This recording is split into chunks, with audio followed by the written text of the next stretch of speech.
Okay, good evening, everybody. This is the North Fair Oaks Community Council, and we'll start off with a roll call. Councilmember John Schott. Present. Councilmember Laura Kaplan. I'm here. Councilmember Rafael Avendaño. Here. Youth member, Councilmember Diane Zermenio. Here. Alternate youth member Jose Rodriguez. Here. Chair Linda Lopez. Present. Councilmember Beatrice Cerrillo. Present. And I don't know if Councilmember Esperanza Vasquez. Is she?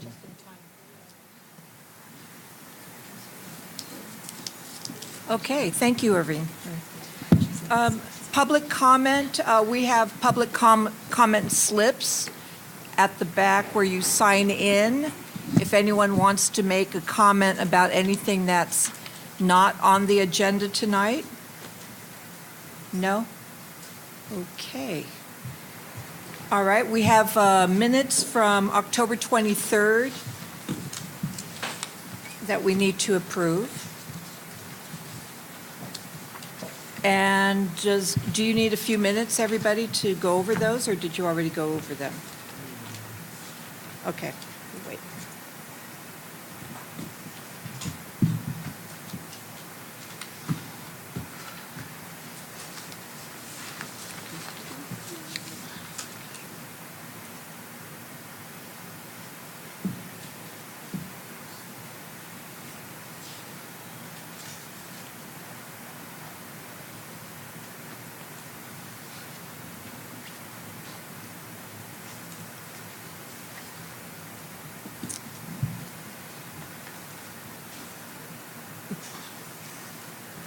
And here's Dale Miller. Hello. We're going over the minutes from October, Dale.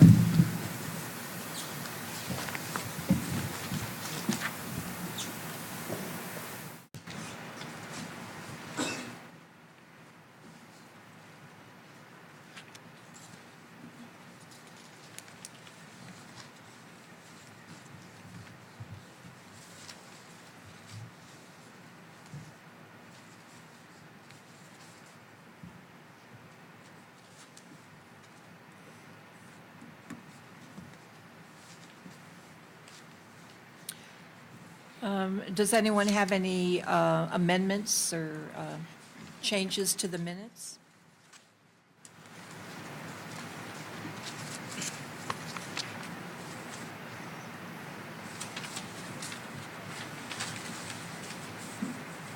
Oh, you need more time? Okay.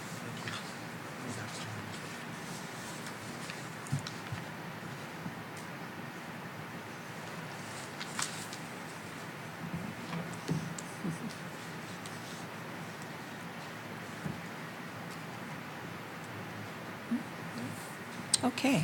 Linda, I move that the October 23rd minutes be accepted as written. Okay, is there a second to the motion? I'll second the motion. Okay, so there's a motion to approve minutes. Any discussion? All those in favor of approving minutes of October 23rd, please say aye. Aye. Any opposed? No. Okay, motion carries. So now we're on the reports to council, and we'll start off with Supervisor Slocum's office, Irving Torres.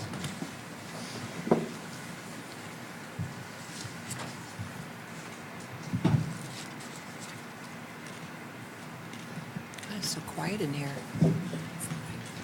Good evening, council members. Supervisor Slocum just wanted to say that unfortunately he couldn't make it tonight.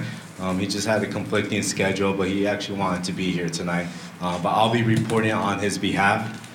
So 3 important news that the office wanted to present to the council is one, on November 4th, Sister Christina and the St. Francis Center requested to amend to the terms of their PUD, and it was approved by the Board of Supervisors. And so the St. Francis Center will build another community garden, including 20 parking spaces. Another item, so this past Tuesday, the Board of Supervisors approved the Waverly Place project. So as you recall, it was a 16-unit low-income housing project that was being built by Mental Health Association. So that was approved this past Tuesday at the Board of Supervisors meeting. And then two more items that were approved by the Board of Supervisors. They voted to upheld the appeal by the Planning Commission's approval of the off-street parking exemption. So they voted to uphold the appeal that was presented against the Planning Commission's approval of the off-street parking exemption on 3250 Middlefield Road.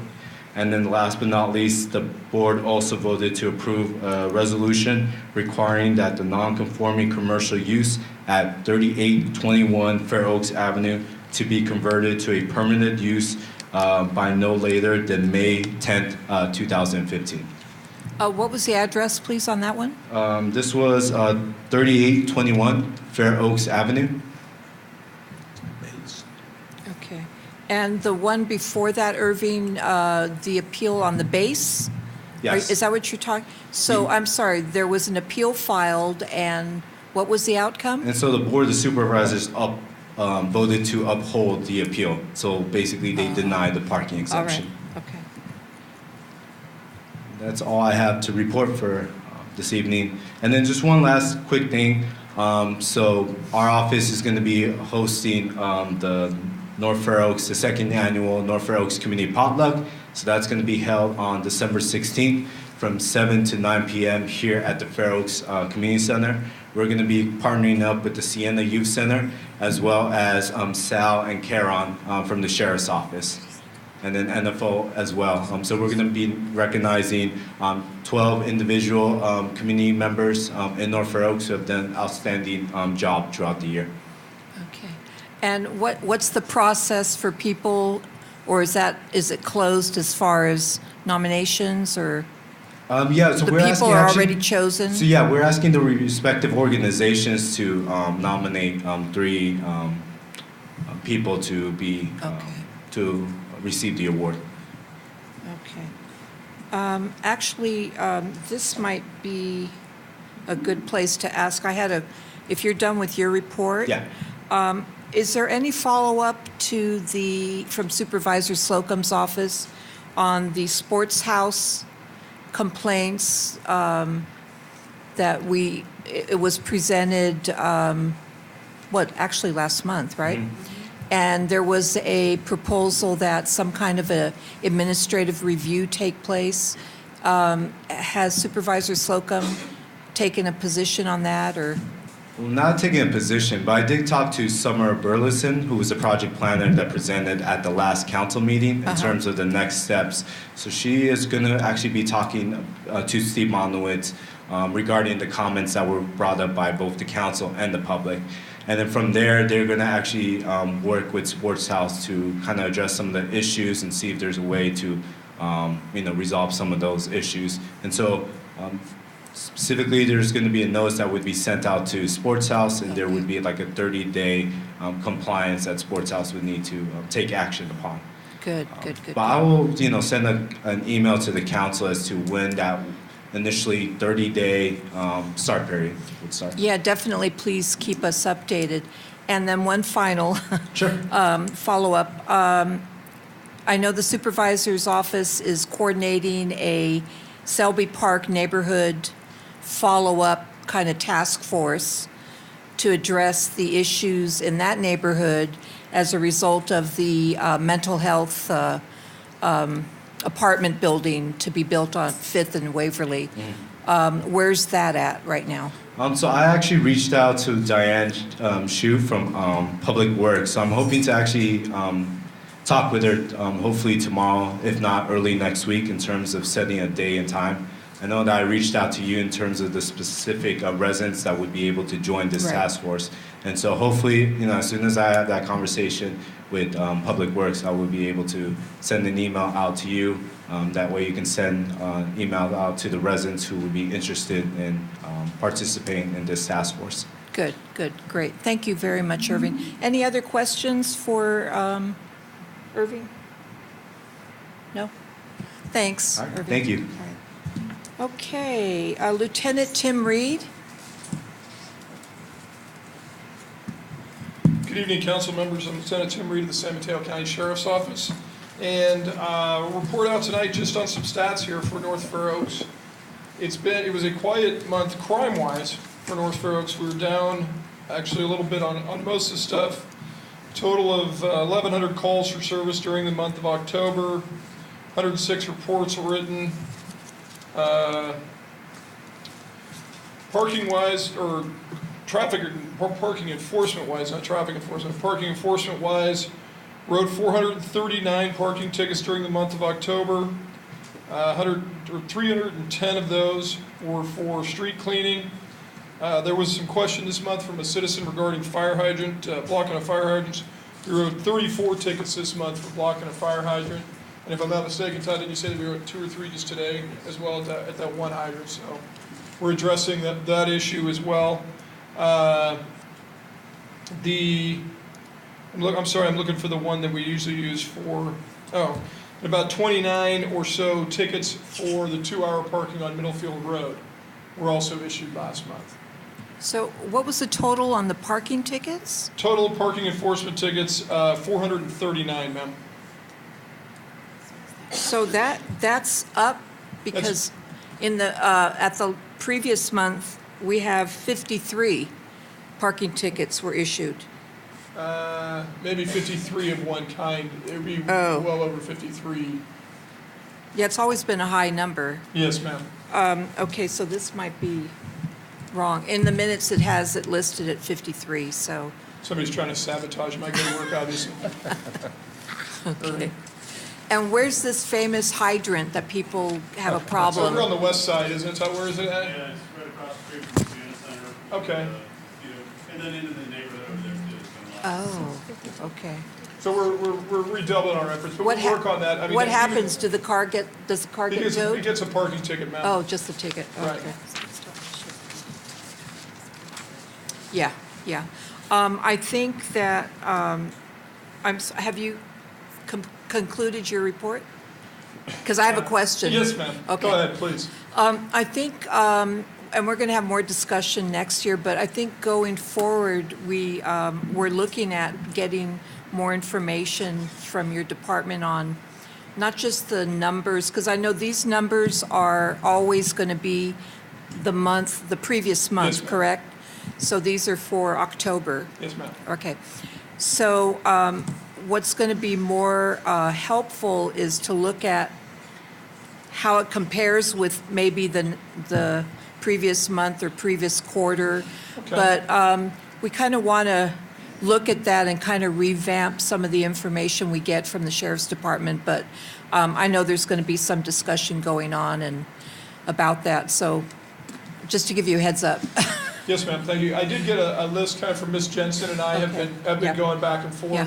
regarding some of that stuff, and, I addressed one of the issues I addressed. But absolutely, we can do that, and we can, as we go along, we can continue to tweak it and make sure that I'm getting the information, or whoever's here is getting you the information that you need. Yeah, I wanted to bring it up publicly Sure. in case anybody else here wants to also give their input. You can always email any of the council members through our North Fair Oaks Council email, just so that we're making sure that we're getting the information that we need. Oh, Can I just say, wanted to say that I think the overall idea is that we don't want to make it more difficult. We want to put it in line with what you're already collecting in terms of statistics, but that we want to be able to have some idea of trends, because Sure. we hear those numbers and Right. they don't mean much to us without a context. That's all. Sure, Thank you. absolutely. We can look at that. I can ask for maybe in that January report, maybe I'll go back a year, try to break it down by month or quarter or something like that, and pull some stats from our report writing system that may be able to just give us an idea of where we're at okay. and that kind of thing. I mean, I think the quarterly stats are a little more reflective than monthly, because, if we get, Yeah. one month we get, 5 burglaries, and the next month I don't get any, wow, it looks like we're way up, but we push that over a quarter and it kind of smooths it down, makes it look better. You know what I mean? It's probably a little more reflective of actually what's happening. Yeah. Also, we had talked about, because I know you mentioned at one point, I don't know if this is on. Yeah, I can hear you, Okay. I'm sorry. Here's one. At one point, you had said something about there was a system going in place so that some of these statistics would be available online to the public. Yes, ma'am. And If we you, just- if you go to the sheriff's office website, there's I think it's called Crime Tracker, Crime Data. And if you click onto that, you can actually go on and it kind of, I don't know what they call those little balloons, or on Google Earth, those little balloons. I may not be using the appropriate term. What that means. I'm sorry? Pins? Pins, yes, okay. So there's pins in it, and you can expand the map out, and it has quite a bit of that data is put on there. okay. And it's what site? It's on the San Mateo County Sheriff's Office website, and then it's the crime data. There's a link on that into our crime data. Okay, great, thank you. It was stated that out of the total of 439 parking tickets, how many of those were for the street sweeping? I'm sorry, okay, 439 total parking tickets Right. for the month. The street sweepers were 310, ma'am. Of those, is there like an area where it seems to just be constant or ongoing, do you know, or just? You know, I don't have that information, and I can try to find out if that's something that we can pull. I know that the data is entered by beat, and so the North Fair Oaks area is the 11 beat for us. And I don't think that we break it down any farther than that. Years ago, we used to. We set stuff for the west side, and then, west of Middlefield, east of Middlefield, that kind of thing. But I don't believe that in our current computer system, it's broken down any farther than the 11 beat for North Fair Oaks. But I'll certainly find out. If there is a way to we've got a real genius that runs our report system, so if it can be squeezed out of that software, she can squeeze it out. I'll try. How many arrests were made in the North Fair Oaks community? Let's see. Sorry. You can go to page 2. Usually I do pitch that down. Total arrests were 52 arrests, ma'am. There were 17 felony arrests and 35 misdemeanor arrests. And, I'm sorry, go ahead. Oh, sorry. I was going to ask, how many of those were juvenile arrests? I don't have that information now. Okay, thank you. One thing to address quickly, if it's okay, is I'd like to talk about the changes that you're going to see regarding Proposition 47 that was just voted in just a week or so ago. A great deal of or not a great deal, a good percentage of the felony arrests that are made in the North Fair Oaks area are no longer felony arrests. Those will now be treated as misdemeanor arrests, most likely cited on site unless the person doesn't have identification or some other reason that they wouldn't be cited right on scene. So you're going to see from when we started looking at this data over the past year, you're going to see a pretty good line, and then it's going to be a pretty significant drop as we move through next year on that crime data. We're talking possession of narcotics, possession of cocaine or methamphetamine. Those used to be felony crimes, and they're no longer felony crimes. Possession for personal use. So that immediately, so you're going to see a pretty significant change in the stats. Just as kind of a measure there. One other quick question. You just brought up that North Fair Oaks is beat 11, Yes, and ma'am. there's no differentiation in the reporting with regard to parking. Does that apply to everything or just parking? I wasn't sure. I'm sorry, I don't. When you said that North Fair Oaks is beat 11, Yes, ma'am.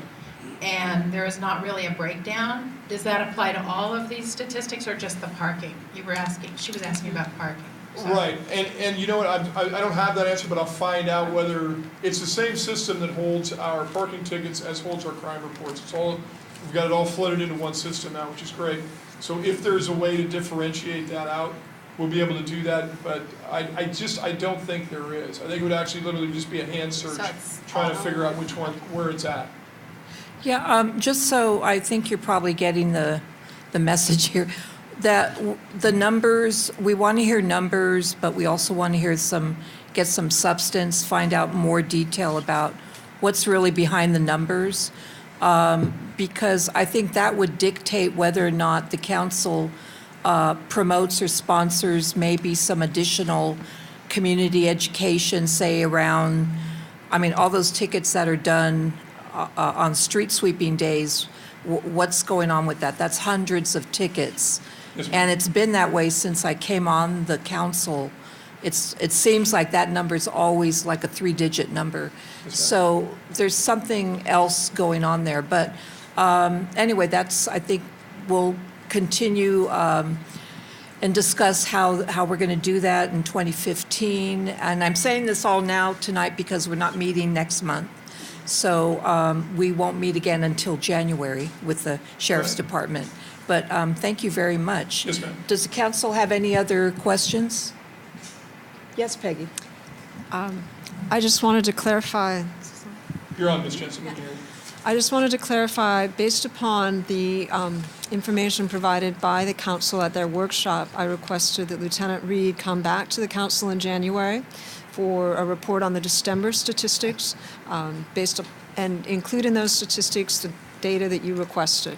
He would not come back again to the council until April, and then would report on first quarter of 2015. Lieutenant, you might want to explain why you're not able to provide data on immigration, and that was one of the requests from the council. Right, I'm sorry. Thank you, Ms. Jensen. The Sheriff's Office does not enforce immigration law. Right. We don't work with Immigration Customs Enforcement, and the only time that we will really work with immigration, for lack of a better term, is if an individual's in our jails, convicted of crime, serves his sentence, and at the end of that sentence, he meets a certain criteria set forth by our office. Basically, that we feel as a sheriff's office, he or she is a danger to the public, and that person has an immigration hold on him, then we may or may not, it's up to literally the sheriff is the deciding body as to whether or not we will turn that individual over to immigration. So when you're talking about, we have 800 people in custody, and I'm just gonna make some numbers up. I mean, of 300 of them that might be undocumented aliens, of that we're talking less than 5, and of that maybe 1 would fit that criteria all the way to the sheriff making that decision. So in reality, to try to give you any immigration statistics, 0 is the number that we have. Does that Okay. make sense the way I explained it? Yeah, it does. Thank you very much. Yes, ma'am. Okay, I think that's it. Thank you very much, Lieutenant. Okay, California Highway Patrol. Captain Maskaric. Good evening, members of the council, Mr. Torres, Ms. Jensen, Ms. Andrikopoulos, members of the North Fair Oaks community. As we drew closer now to the end of 2014, I've had an opportunity to look at our performance, our statistics on where we're at with our traffic safety efforts here within the North Fair Oaks community.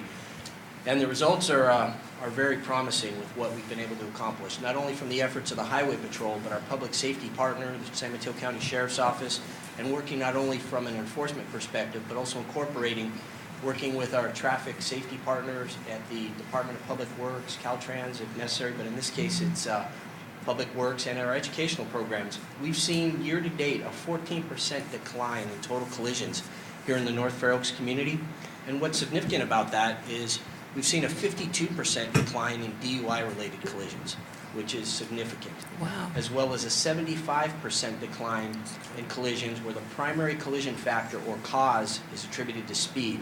And I know one of your council members, Ms. Vasquez, who is not here with us this evening, has expressed significant concern with speeding vehicles that she has witnessed personally in this community.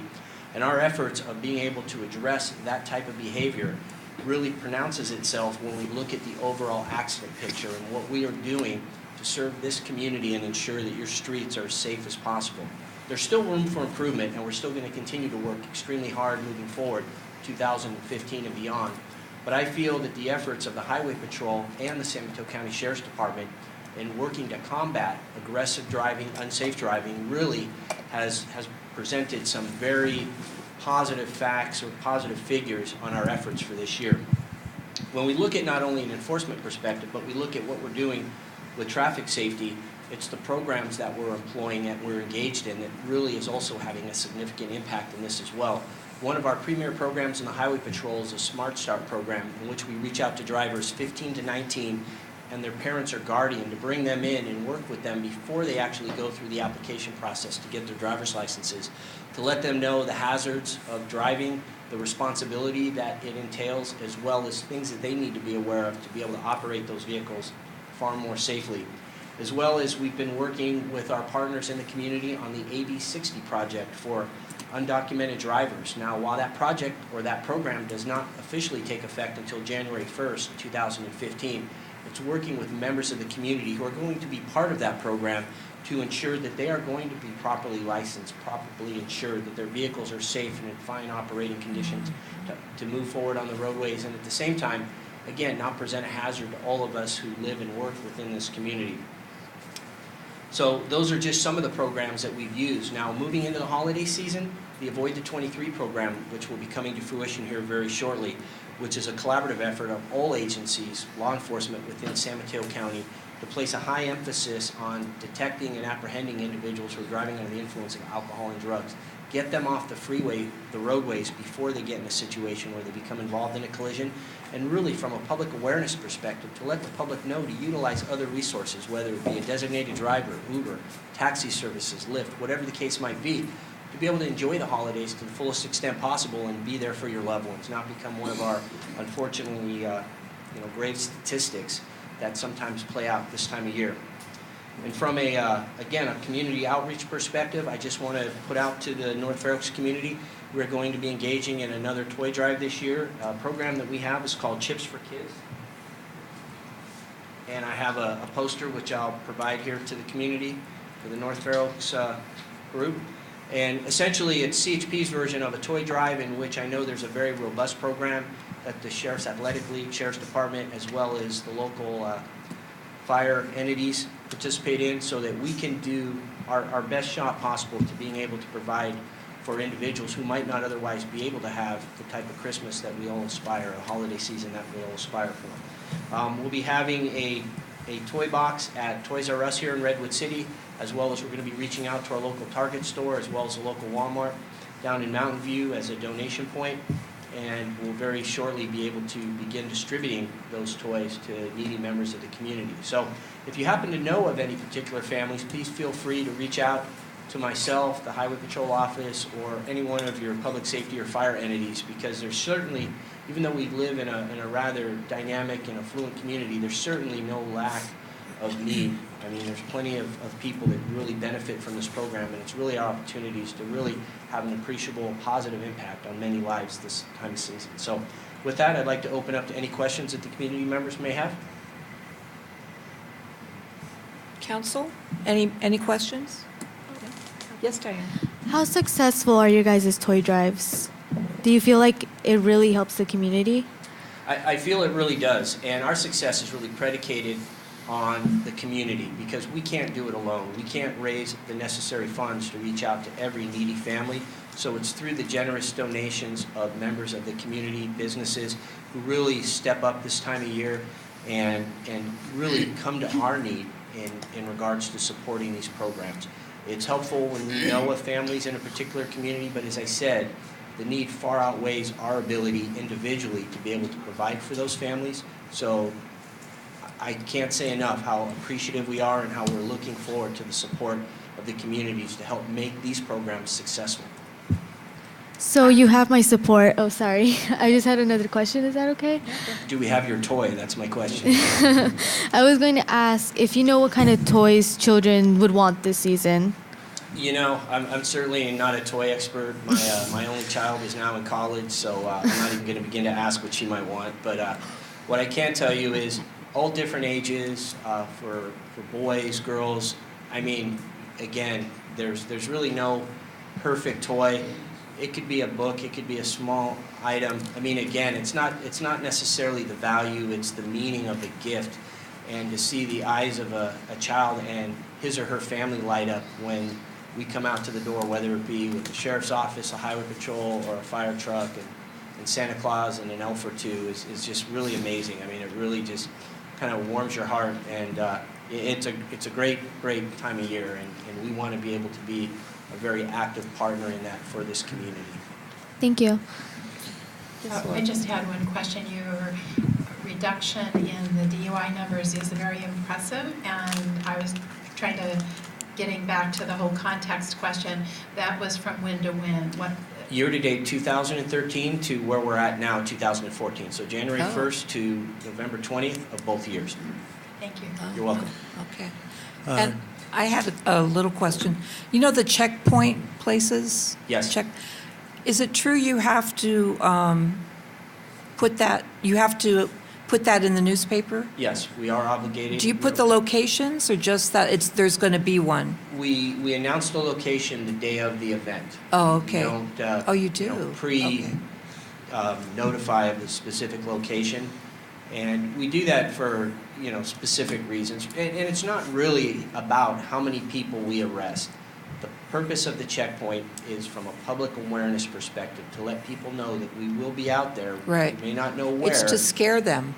Well, it's to have an impact yeah. on their decision-making ability to do the right thing and not put themselves in a position where they could potentially not only find themselves subject to arrest, but put themselves in harm's way or other people. Yeah. And that's really, That's, if we have a checkpoint, and we've had them where we don't arrest one person, to me, that's still a success, because we're out there, we're getting the message across, Right. and we're talking to the individual drivers that come through that checkpoint on why we're out there and what we're looking for, and very rarely do we have anybody who's less than positive as far as their feedback to us in regards to our efforts.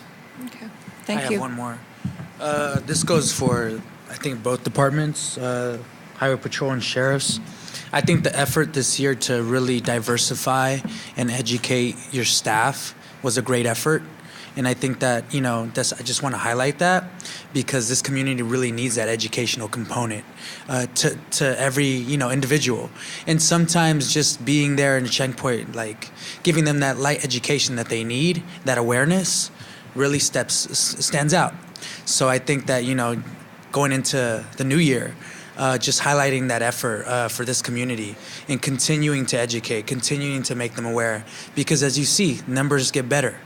And I think that, whatever strategy you have deployed, let's keep it going, because it was successful. So great work. And we certainly will. And it's our commitment. It's about improving the quality of life here in the North Fair Oaks community. It's not about a number on a spreadsheet or a statistic. The statistics are the people, and it's about improving the quality of life for all those who live and work here in the North Fair Oaks area. Great. Thank you very much. Thank you. Okay. Office of Sustainability, and this is regarding the C-Click fix. C-Click fix. Hi everyone, my name is Andrea Chow. I'm from the San Mateo County's Office of Sustainability. Our office works on a range of programs, from stormwater protection to energy efficiency, and we're also working on the North Fair Oaks Community Council's recommendations around illegal dumping. And so today our presentation is focused around C-Click Fix, and I wanted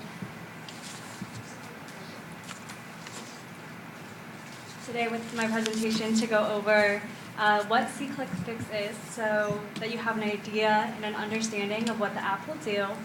I also wanted to discuss our branding process and introduce you guys to our branding mock-ups and the options that were provided to you in the memo that was sent out on Friday. And at the end of the presentation today, I wanted the council to take action and vote on what branding options they liked best. I'm really aiming to get your input to finalize the branding for C-Click Fix in North Fair Oaks. And so let me dive right in and talk about what C-Click Fix is.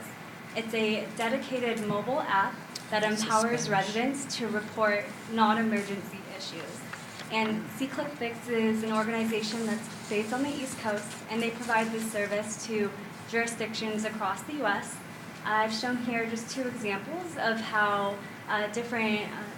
this is Princeton in the village of Oswego, and how they've customized that app interface to their community.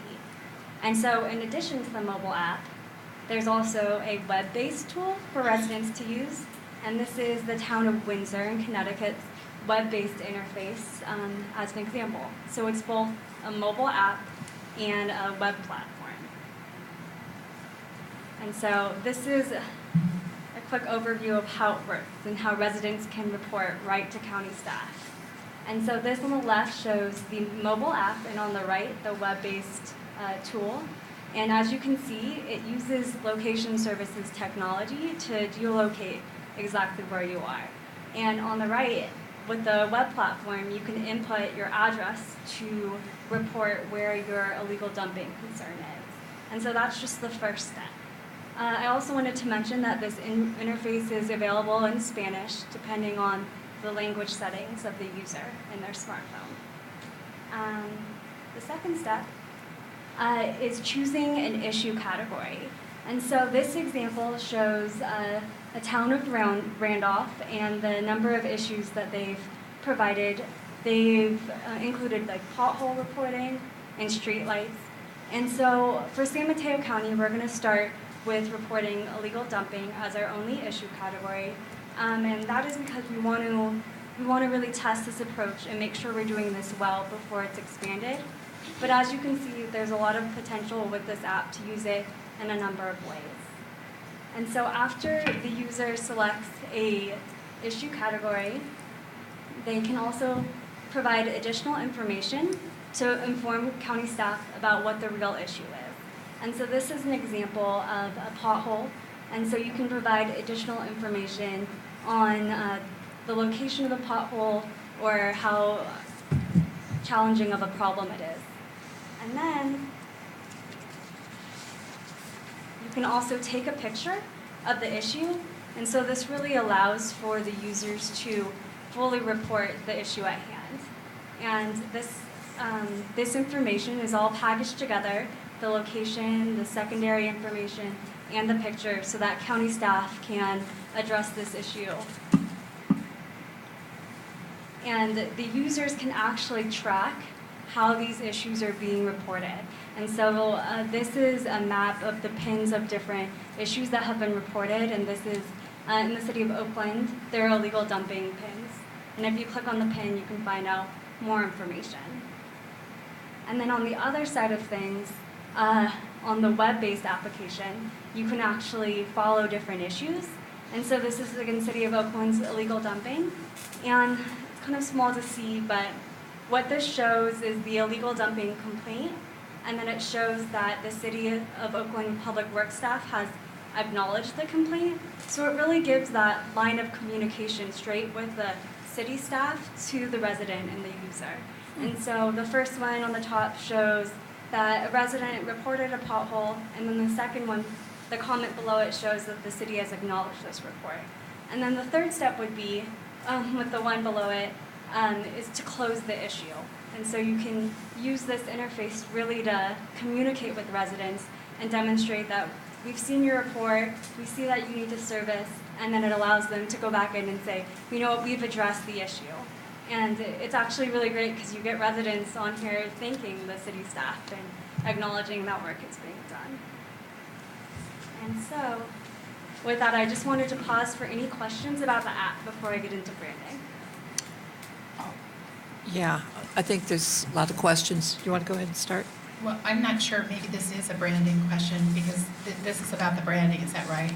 Yes. Okay, but just one question then about the positioning of, and this may be a detail that gets solved later on, but you said there, at that second phase, there would be a pull down showing the issues and there would just be the one issue. English. I'm wondering how we talk about that in a way that might relate to the person, the reporting citizens' experience, rather than calling it, lumping it all together as illegal dumping. Maybe it could be, you know, I found some trash in the street or whatever. And to say that maybe it could be differentiated in more than one category, but also, even if it's not, to at least state it in a way that is more from their perspective than ours. Our perspective is illegal dumping. Their perspective is probably, I see a mattress in the street, or I see trash. So I just want to make sure we think that through. I don't understand so you're talking about expanding the need. You're going to have a one-line, I think you called it the need, right? So The problem.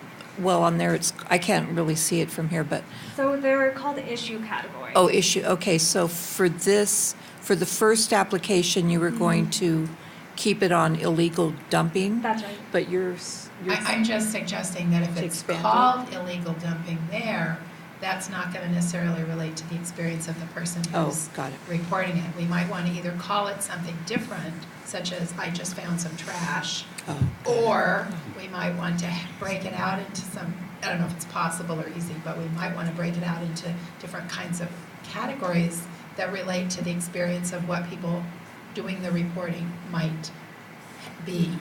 Right, so I think we hope that the secondary questions, so I guess, so here it shows the issue category, and the issue category would be illegal dumping, but we hope that the second category, the secondary questions would help clarify that for the user. So what I'm looking at is questions based around what type of illegal dumping did you find? Yeah, so it kind of breaks it down even more. Does that help address the issue?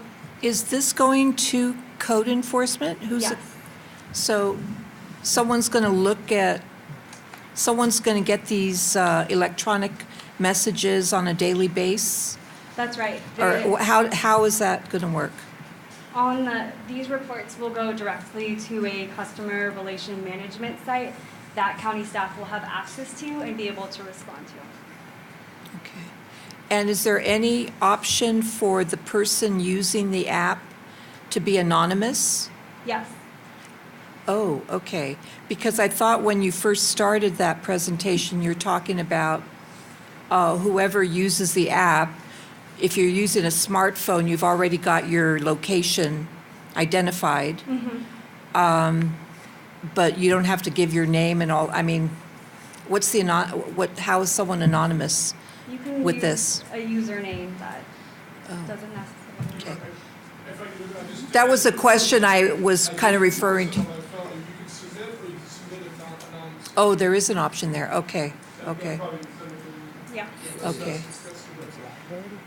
What's that? You were saying that once I don't you know, it's not live submit, yet. or Next once you look at it, you see the January. pin indicating where your report is, that you can also choose to see I don't know. locations of other reports, is that other things that have been reported in the area? That's Is that right. it? And then you'll be able to see the status on each of those? That's As to right. whether they've, okay. Yeah, it's meant to be very interactive and transparent.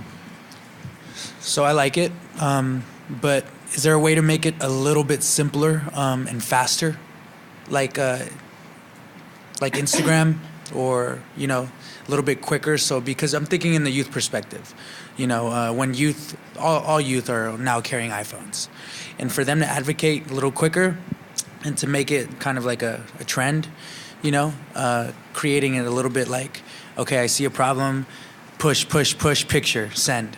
Right. And So, I'm sorry, so the county is proceeding with See, Click, Fix in response to the council's work group around illegal dumping. It was something that was reviewed and recommended by the council. We're focusing the first application on illegal dumping, and we're piloting it at North Fair Oaks. So you all will be the first community to have this. It's called See, Click, Fix for a reason. You literally point and click, and it sends the message. Cool, can't At wait this to play point, what we're trying to do is the first step is to decide what we're going to call it and what it's going to look like on your phones in North Fair Oaks. It's going to take us about 6 months once we do this branding to do all the work behind this, to do all the programming to make sure that click gets to the right people to respond. So when the app is all prepared and online, we'll come back to your council and you can all load it up and we'll demonstrate it to you live. That answers my question. great. Yeah. So any other questions before I move into the branding piece? No, why don't you go ahead? Okay, so I just wanted you guys to all have, an understanding of what this app will do, so that moving forward and talking about branding, you understand kind of what we're trying to convey with the visual piece of this. It's just, And so in developing the branding, it was really challenging to kind of arrive just at 2 options to provide to you today. We did a lot of research on what other jurisdictions are doing. We consulted with county staff and worked with the NFO forward team to come up with a name that worked both in Spanish and in English. And we've also worked with our graphics designer to put together over 20 mock-ups to really just see what looks best. And so we've had a lot of eyes on this, and today we're presenting to you what we feel is the best too. And so we came up with the name Report It NFO, or Reportalo NFO in Spanish. And so we felt that this really captures the functionality of the app, because it's a quick response. And it's also still kind of catchy and appealing. And so I'm looking for you guys today to be the community's voice in seeing what is the most visually appealing. And so I'm presenting to you 2 options. They were presented in the memo in both Spanish and English. In this presentation, they're just in English for simplicity. And we're gonna go over the 2 options and then take a vote. And so, Andrea, we got 4 options. right, So which of the 4 are your 2? so what I'd like to first discuss is kind of just the visual image itself. Okay. You have a phone image, and then you have a speech bubble image. And then after that, I wanted to discuss color scheme, if Oh, that boy. makes sense. Okay. So I wanted to make sure that you guys had a strong opinion towards what image was grabbing you before colors kind of got in the mix.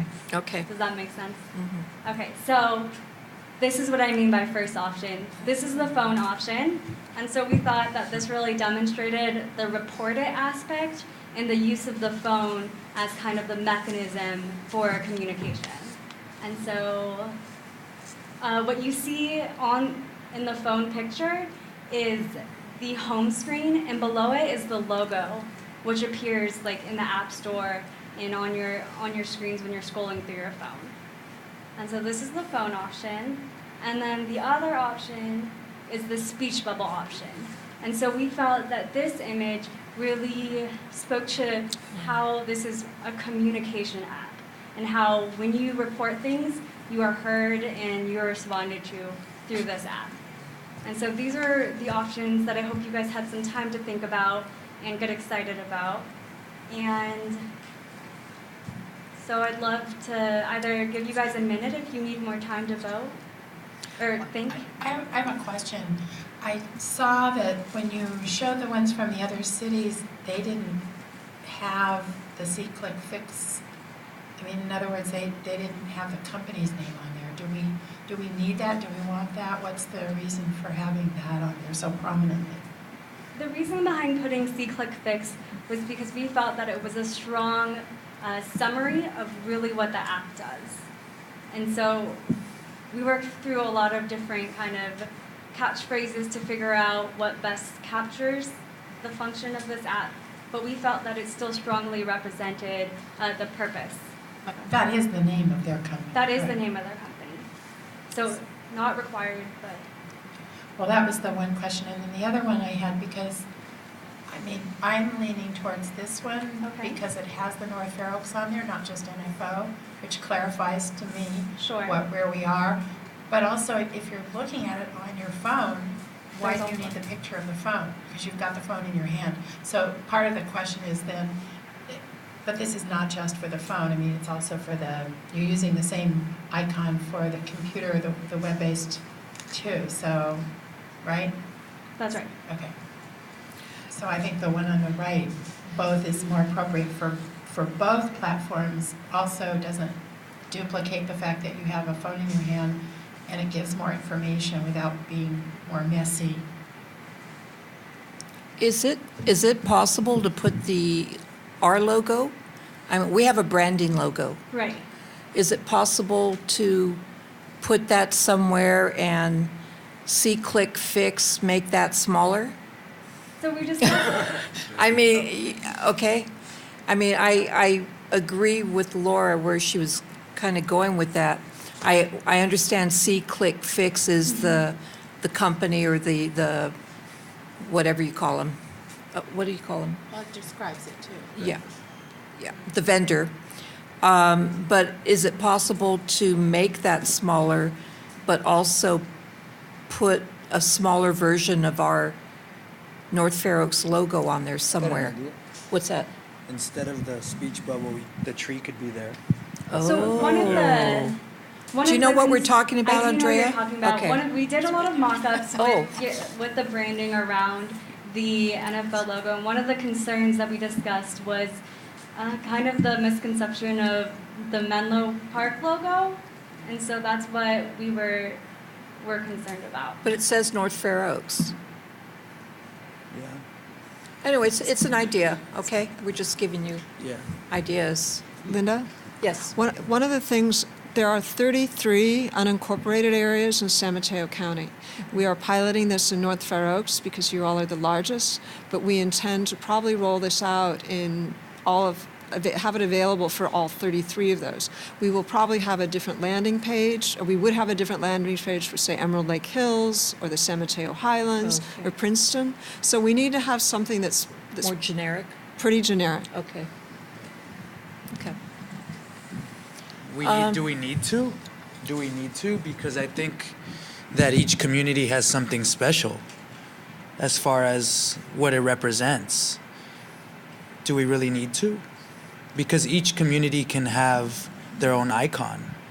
We don't want to incur a lot of cost in terms of a lot of graphic work for each separate community. So our thought was to have this be as generic as possible. I think the concept was to take the green colors that are the colors of North Fair Oaks and incorporate them into this design. But we certainly can take back any suggestions that you have. The fact is that the longer we push this out, the longer it's going to be before we're able to roll it out. But if you want other designs to come back to your meeting next month, we can do that. Well, I think this came out of the years of discussion around illegal dumping, and that it was a good, one of the many solutions or tools to use to combat illegal dumping in North Fair Oaks.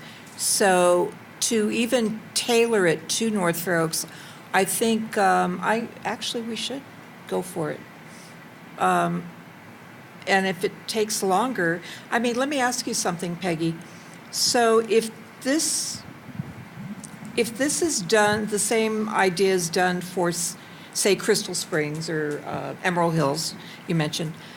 So they would have their own branding, correct? Their own opportunity to what they would customize for their neighborhood? It would be called Report It, and then instead of Report It NFO, it would be Report It Emerald Lake Hills, or Report It Highlands. Oh, you or want Report to It keep the Pescadero. same. Oh, you want to keep the same. Got it.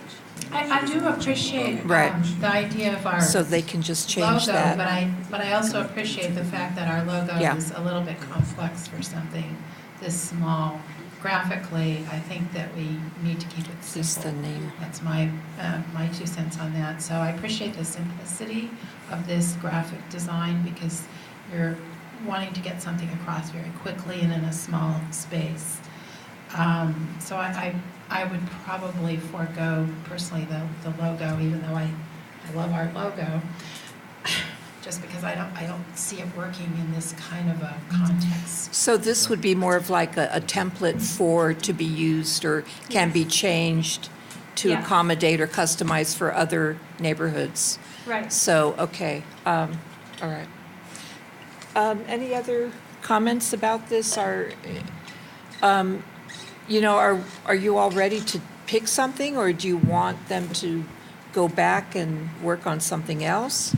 This is, right now, I think Andrea's looking for some kind of a consensus on the design and the color. Right. But if the content isn't workable, then we need to say that. Well, I had a comment from the youth perspective on this. So I do have a phone and I do have many apps, and in this age right now, most of the apps are very simple, Tumblr, YouTube, Instagram, it's all just one thing. So I do really appreciate these designs. I feel like they work with today because I feel if there was too much of a complex design on it, as she said, you would waste money on graphing. Did I say that right? Okay. And also, your mind doesn't go everywhere. You're just focused on one thing. So I do really appreciate this branding, and thank you for all your hard work for that. I actually like the speech bubble option, the green. It does kind of look like a tree. It doesn't look like a bubble. That would be as close as we could get to our logo, but, you know, I need to hear from the rest of you. If you're ready. It's also not council, I was thinking, I mean, if you wanted to put something about the council, theoretically, you could put it there under North Fair Oaks, but it's really not the council because we're not taking care of any of these issues and people are not reporting to us. So I agree with you. I like the one on the right with the green and the speech bubble. I think it's the simplest and it identifies us as North Fair Oaks. What do you Yeah, think? I thought that the speech bubble kind of looks like our logo Oh, you're gonna already. make it? And it's more simple if it's not, too detailed. I'm sorry, Dale, which one? The speech bubble in the green, yeah, that one right there. Oh, with the green Very and the kind white, of, yeah. If you know what our logo is, Yeah. it's kind of. Okay.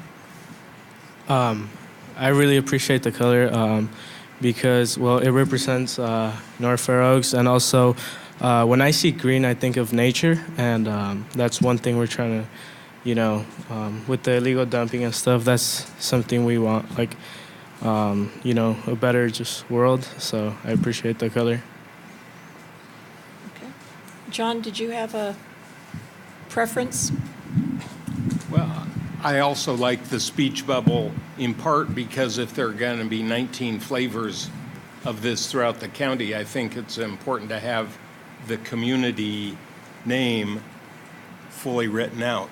So if you've got Emerald Hills or whatever, I like having the fully spelled out text at the bottom. Okay.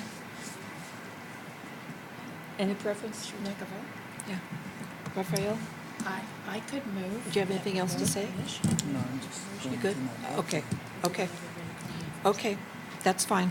I think we're ready to take a vote, if you want a motion. Well, we're I'll only make a doing the motion that design we and the color. choose option 3, speech bubble in green.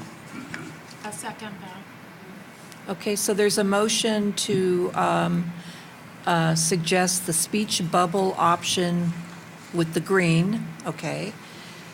And there's a second to the motion. Any further discussion on the motion? Okay. All those in favor of the motion say aye. Aye. Any opposed? Hey, Okay, we have one opposed. All right, motion. I oppose. Sorry, excuse me? Oh, I oppose. Oh, I thought you were, okay, all right. So there's 2 opposing. The majority carries the motion. So you got your recommendation? Yeah, Okay. thank you very much.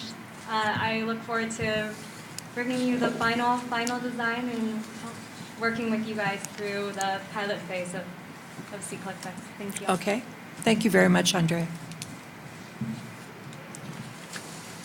Okay, so we're at North Fair Oaks Forward report, and I believe we're going to have a presentation by the Arts Work Group, Yes. and Ellie's going to give us an introduction.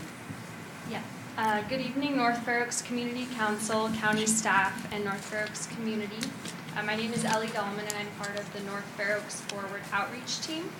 And we're here to report that there is much going on with North Fair Oaks Forward at the moment, and we will be coming back to your council to provide more details in January of 2015. For today, we're going to focus on public art in North Fair Oaks. As some of you may know, the North Fair Oaks Public Art Work Group formed in March 2014 in response to desire for more public art throughout North Fair Oaks. And the work group has been meeting monthly and is comprised of residents, members of your council, San Mateo County Arts Commission members, as well as representatives from local arts organizations. And I'm here with some members today. If I could invite the members of the arts work group that are present to just come up or to stand. We have Kent Mansky, David Barris, and Cheryl Swan. And we are excited to share with you the proposed conceptual design for the North Fair Oaks entrance signs, which was chosen by the work group based on community input collected at the community meeting back on September 23rd. And with another round of community input, along with your council's approval of the final design next year, the plan is to implement 1 or 2 entrance signs as a pilot project using the allocated Measure A funding, with the possibility of implementing additional signs upon approval of additional funding. And Kent Mansky is here, a local artist, to provide a brief overview of the conceptual design.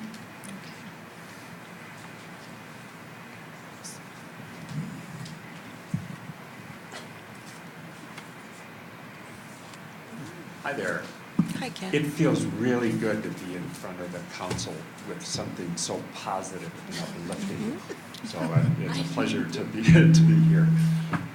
The 4 mock-ups you see here is the 4 concept designs that were presented at the September meeting and then voted on to advance by the Public Art Committee. And essentially, it was the public art group that was asked to bring forward entry sign ideas for the community, and there was quite a range at that public meeting of different traditional as well as alternative as well as culturally celebratory designs. The locations for these would be Middlefield Road, entering North Fair Oaks, at the property bordered just this direction of Spring, and at 5th Avenue before the Caltrain overpass. The concept behind the designs that you saw was to engage the diversity and forward-thinking nature of the community. These signs behave less like generic welcome signs and instead function more to unify the community through celebration, inclusiveness, and positiveness. Residents and visitors who encounter these signs over time will form a positive image of North Fair Oaks, and these signs express that we are a proud community. So in some regards, there was a rejection to the typical sign that says, "Welcome to our town," that looks the same in every town or is decorative in a way that has no cultural significance to the town itself. So these, in a sense, are silhouettes representing the cultural workers and the cultural creatives of the North Fair Oaks community. The design stages that are complete is we presented them to the North Fair Oaks community. The concept was selected by the Public Art Committee. The 4 locations were identified. Local fabrication and installation talent has been identified, and rough cost estimates have been presented. This is clearly a work in progress, and everything I'm going to show you now is just showing that we're moving forward with fine-tuning the designs. So as Ellie said, we can return to the community in January and get feedback and then come to you and get your approval on the final designs. My presentation is going to be brief so that you can have any kind of questions about what you saw here. So what's going on design work in progress? We're currently photographing local residents for their silhouettes. We're developing the artwork and the typography, and we're fine-tuning the specifications for the cost estimates. The constructions, they're 1-inch thick solid metal with softened edges. They're approximately 10 feet tall. You can see I brought my gardener here today. The paint is powder coated, so they last a really long time. There's a sacrificial barrier that's put on there for removal of graffiti, and that was at the advice of the graffiti abatement staff. There's a very solid underground cement foundation. They will be designed and fabricated in North Fair Oaks. All the components as possible, and if not, for sure, they will take place here in San Mateo County. And they will be installed by a North Fair Oaks business that we've already identified and has been part of the consultation up to this point, quite extensively, I might add. So this is a little bit about what we're going through right now. The next phase we went through is we went to those various locations, and you can see David Barris holding up a measuring device. So we were holding up measuring devices at all 4 locations to determine what is the appropriate height, what is the appropriate width, and this was after meeting with Public Works on location to approve the sites. And next we are photographing residents. So as you can see, there's a resident photographed on the right, and he was turned into a silhouette there on the left. Everything that you see right now in red is just planning, just in placement. The colors aren't in place, the type isn't even on that figure.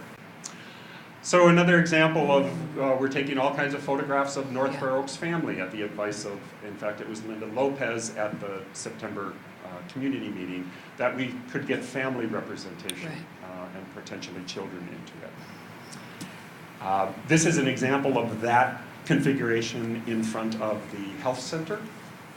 There's an auto tire store at this location, the entry into the health center, and the railroad tracks. So this particular sculpture That came out really good. would have to be south of the railroad tracks. Here's that same figure of a parent, of a father and son, and the skateboard artist on kind of the oddest location, and that's on 5th Avenue North, right at the property border of San Mateo County. So it's right between Spring and North Fair Oaks. And the truth is, it's actually a median strip. And that would have to be a small, tall figure.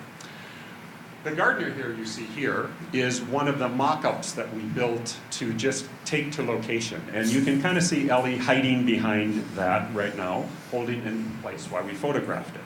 And this is where we met with Public Works on site with that gardener to just make sure that we didn't have any safety hazards. And I have to share with you what was the most fun is while I was waiting for Ellie and the Public Works person, I got to interview all the people that stopped at the stop sign. And it was a hoot. They loved it. Yeah, It was it's the different. feedback was very positive. All these signs would have 2 directions, so you can see here we are traveling towards Woodside Road, and on the right-hand side, you're exiting North Fair Oaks going into Menlo Park. And that's at the location of Middlefield Road and Semicircular. And that's a kind of a little bit farther away view of it. And close-ups. And one of the skateboarders that we're photographing. And these are some typographical solutions that we're exploring. And of course, those would be studied at a distance for clarity. And that's the extent of my presentation, because basically this is a work in progress. And it would be great to get feedback from the council to help the work group move forward. So there's a total of 6 sites? There's a total of 4 Oh, sites 4 identified. sites. And Okay. the plan was that we would present 4 different silhouettes at Okay. the January, that we would present 8 different silhouettes at the January meeting here for the public to give feedback on. But are you planning, or are you also planning to have like one at the 4 sites, one on one side of the street and one on the other side? No, absolutely not. So, so you're talking about They're 4? two-sided signs. Oh, okay. So at each location, you would be able to view it from both sides. It would say North Fair Oaks on okay. both sides. Okay.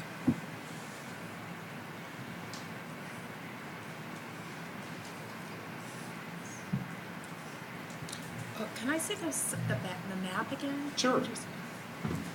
So they're not really at the entrance, they're just scattered around. Well, one of the things we identified right at the very beginning is our entrances are a little bit congested.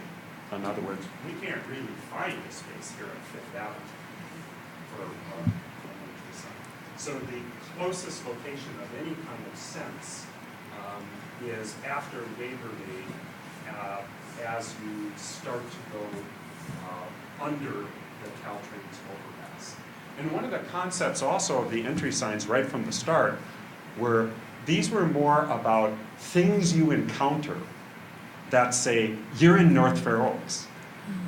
Because part of the concept revolves around my interviewing a lot of people not in this community, but outside of this community, that hadn't a clue what North Fair Oaks was. And would entry signs saying, welcome to North Fair Oaks, really do that? What are you entering? And our idea was more that if there's these little pieces of celebration, it actually identifies us in a more positive light than an entry sign that you might encounter that takes you into a gorgeous downtown shopping district or something of that nature. So as a member of the committee or work group, I remember this discussion and I agree. I just wonder because some of them are at entry points and others aren't. And I did like the idea of just having them be part of the community. So what I'm wondering is there a possibility, and I know you probably can't answer this question, of having, if this is successful, additional ones in the future? For example, I know Palo Alto has these iconic murals of these people, and we've talked about the cutouts that are down in the near Salinas on the farm. So those both were popular, and then they were later added to, and additional ones popped up. So I wonder if there's a possibility in the future that we might have, if this works out, additional locations to maybe spread it out a little more. When I answer the question, it's because in full disclosure, this was my proposal that got accepted. I was really honored that it got accepted. So I have strong conceptual opinions behind it, and I very welcome other additional feedback. And my response to that is 4 would be absolutely plenty, because we have lots of other plans for public art in North Fair Oaks. And what we don't want to do is dot these silhouettes everywhere, because there's other sculptures that we would like both the financial to go to, as well as there's other art forms to honor. And so the sense was 4 at this time would serve that purpose of bringing clarity that you're at and in and around North Fair Oaks. And again, that's opinion that I So you actually have, I saw you had 4, and then plus that is a new one, the gardener, and then the family. I saw about. The silhouettes have not yet been determined. But These are all the work in progress. Oh, okay, all right.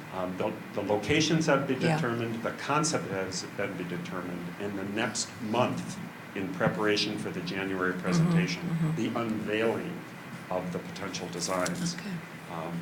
That's when exact colors and potential silhouettes would be. I think it's great. I mean, the first time I saw your concept, it was, I think these were the first ones, right? Not too sure about is that a dancer? She's a little large. Yeah, I don't know about that one. Would want something more, I don't know, I like the family. something more today, yeah. And Can you all relate, you guys, to those figures? Yeah. But it looks great, Ken. I know you've been working on this and in the committee, with the committee, and it's come a long way, and I think it's great. And it is different from just a traditional welcome to North Fair Oaks kind of sign, climate best or whatever, the signs. But yeah, no, I think it's great. So, so the plan then is for you're going to make another presentation at the January community meeting, which is, what did we say? January 27th, I believe. And we can invite as many people as we want to come to that meeting. Okay. And I just want to say I like the family, and I like the sans serif, more bold font. Good, thank you. Looks great. Any other figures you'd like to see? Other ideas include an artist, a house painter, just representing cleaning up and the working class, a scientist or a nurse. And it was also recommended that we try to include a handicap representation, although that might be difficult as these really do need to be vertical in nature. Well, you know, the only other thing I'm thinking, and you know my mom, right? I'm thinking of seniors. Is there any way, how can you do that, though? I don't know. Anyway, it's just an idea. You just I mean, you spit out have the ideas and children, you I'll have the implement. parents, you have the kid on the skateboard, soccer player. I mean, if we're looking at the entire community, there's young and there's old, so. Anyway, I'll just throw that out there. I had another suggestion. Yes, Jose. What about like something related with police officers? You know, to like depict safety.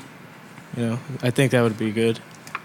The interesting part about these silhouettes is you have to have a clear discernment of what that person is doing. And in the old days, the police hat silhouette worked. Today, it's really hard to identify any characteristic of an officer except for their walkie-talkie on their shoulder, which might just look like a hump. But I'll keep that in consideration, trying to get a safety officer. Now a fireman with a fire hat would certainly do that. Maybe a crossing guard. A crossing guard. Yeah. Are they holding tools? Well, holding a sign. Yes. It might be confused for we can't do that. So Kent, you know, This gardener, someone tried to hire him. After standing up. if people have ideas later that pop in their head tomorrow, how can they get that information to you? Kent.mansky@gmail.com. Okay. You can also email Ellie, and we will be in touch with Ken. Okay. Ellie would be a perfect fit. And I have to really appreciate Ellie and Peggy's support for this project and my esteemed colleagues, David and Cheryl, for coming tonight. That's So, a good one. just- oh, The sorry. cart. The guy that goes around selling like ice cream and fruit. Fruit. Paletero man. Oh, that's a good one. You like that, huh? Well, I think it's going to be workable, but that's more, yeah, so you're going to get some additional ideas. I'm in. Doesn't So yeah, matter. you know, Now is the time, because this is People who actually kind of a suffer. laborious process. they labor. Okay. Okay. Well, I thank you very much, Kent. Yeah. And Ellie, thank you. Oh, yeah. And we look forward to the January meeting, but please, council and community, if you have any other ideas you want to kind of put in his direction, you can email Ellie or go to the North Fair Oaks Council email. You can also go send messages that way also. Okay. All right, I think we're ready to move on. We have council member reports. Does anybody want to comment on anything they're doing? So tomorrow there will be the Sequoia Dream Club, which is like a club of non-immigrant and immigrant students. We will be holding like an event tomorrow at Sequoia High School. The address is 1201 Brewster Avenue, Redwood City. And we'll be hosting an event where we're trying to recruit or get funds so that later in the year we could give to those documented as well as undocumented students in the club.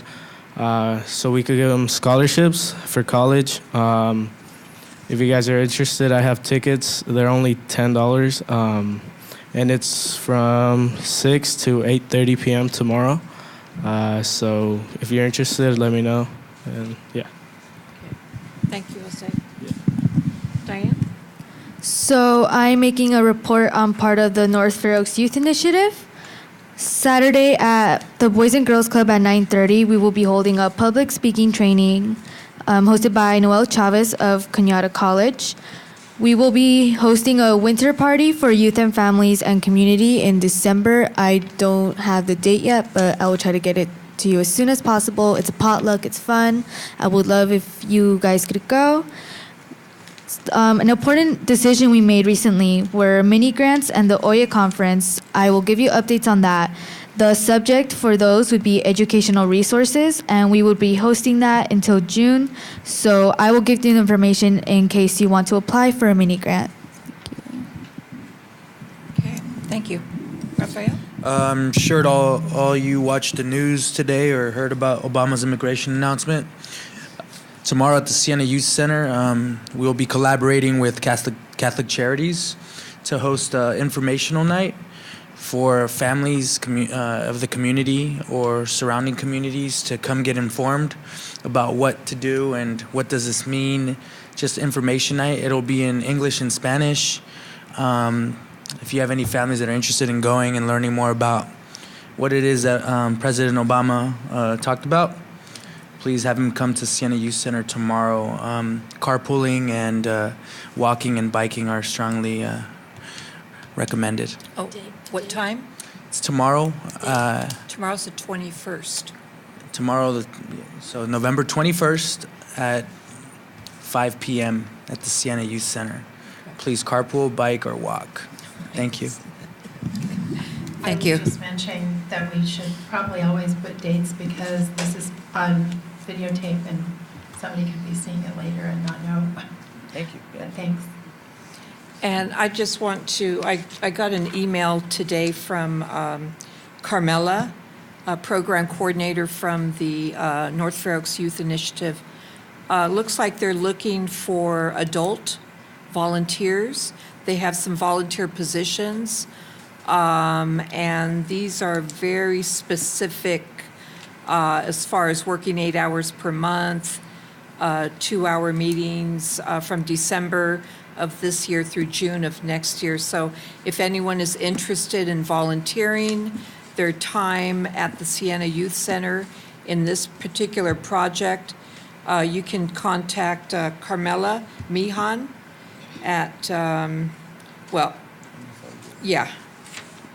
what is it? Oh, at nfoyouth@gmail.com. Right, that's the email address. Or just go to Siena Youth Center. Go say hi to Rafael.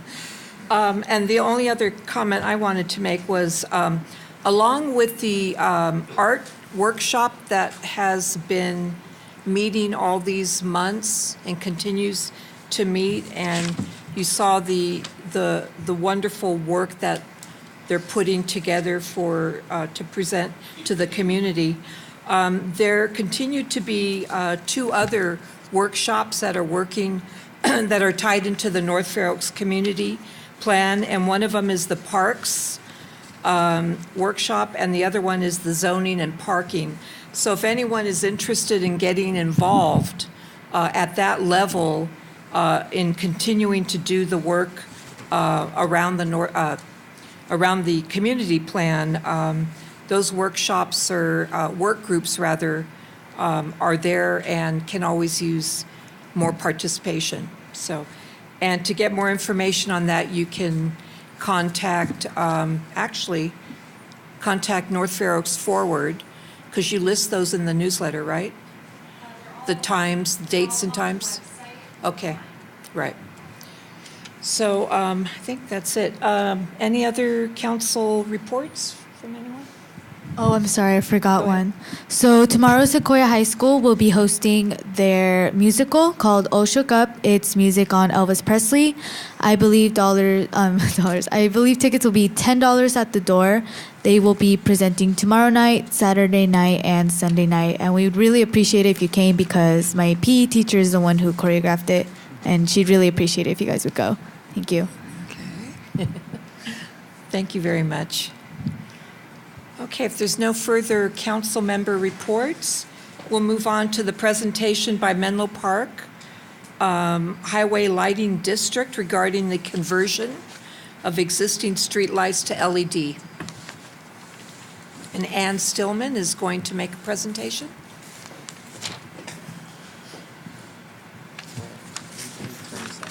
I know. I know. Got two more things here. All right, thank you very much. I'm Ann Stillman with the County of San Mateo Department of Public Works, and nice to be here tonight to talk about streetlights. Let's see, moving ahead. Menlo Park Highway Lighting District. North Fair Oaks is part of the Menlo Park Highway Lighting District, so we'll talk a little bit about that, talk about the PG&E turnkey program, describe what that is, and a project that we have in North Fair Oaks in an area that's been problematic in terms of lighting up our roads with streetlights that are working, and then talk about see if you have any questions and comments. District overview. So the County of San Mateo has about 11 different street lighting districts in different geographic areas, the unincorporated areas predominantly that we have in the county. And where you are North Fair Oaks is part of the Menlo Park Highway Lighting District, and the governing board of the district is the County Board of Supervisors. The Department of Public Works, our department, provides the staff to operate and maintain and administer all of the lighting districts, but your lighting district as well. In your lighting district, there's about 600 streetlights. And so we're talking streetlights, those are the ones that are lighting the roads. We're not talking about traffic signals, because sometimes, yes, we talk about it all the time. It's important to make a distinction. So the Menlo Park Highway Lighting District really is comprised of 3 separate areas. And so if I can use the pointer, we can see this is the North Fair Oaks area here. Up here is Menlo Oaks. It's kind of over by Menlo Atherton High School. And then this area here is what we refer to as West Menlo Park. So it's not one contiguous district, it's one district that has 3 separate areas. So the focus of what I'm talking about tonight is clearly your area here and the North Fair Oaks area of the Menlo Park Highway Lighting District. So talking about the turnkey program.